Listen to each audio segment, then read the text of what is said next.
Nee, nog geen ster. Ik ben gewoon hard bezig om dat wel te gaan worden, hoop ik. En ja, mijn liedjes doen het heel erg goed. Lange Nacht en Een Bom, de voorgaande singles. Die worden heel veel gedraaid en ik heb nog nooit meegemaakt als ik in de zaal ergens kom dat ze een liedje meezingen.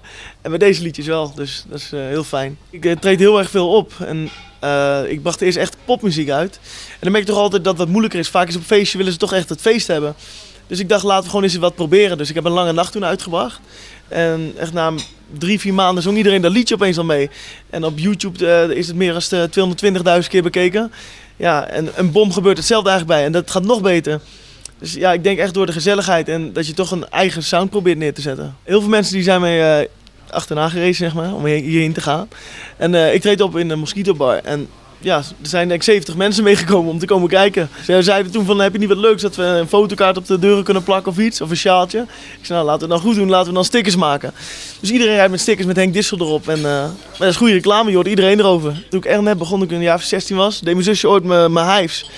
Toen zei een meisje van, ja, je hebt toen wat beloofd op hives en zullen we dat nu doen? Maar ik wist niet waar het over ging. Ik zei, ja, dat is goed. Maar dat ging dus om een fotokaart, moest ik meenemen of iets. Dus dat soort dingen. Dus ik ben alles zelf gaan doen en doe Facebook en Twitter. En dat is denk ik ook heel goed dat je contact hebt met je fans en dat ze weten wat je aan het doen bent. En dat je op ze reageert. En ja, dat is wel de kracht, denk ik. Vroeger zei ik altijd van, ik wil een keer in Heineken Musical zingen, een eigen concert geven. Maar nu heb ik echt van... ik ben zo blij als mensen mijn liedjes meezingen. En dat wil ik ook blijven bereiken. Dat elke single wordt meegezongen, waar dan ook in het land. En ja, daar zijn we heel hard voor aan het werken. En het gaat ook steeds beter gelukkig. En ik wil alleen maar eigen liedjes gaan maken. En niet meer... ik zing bijvoorbeeld 8 liedjes in een half uur. En 4 zijn nog van iemand anders. En de rest zijn eigen liedjes. Maar het moet echt 8 eigen liedjes worden. En daar ben ik gewoon heel hard voor aan het werk.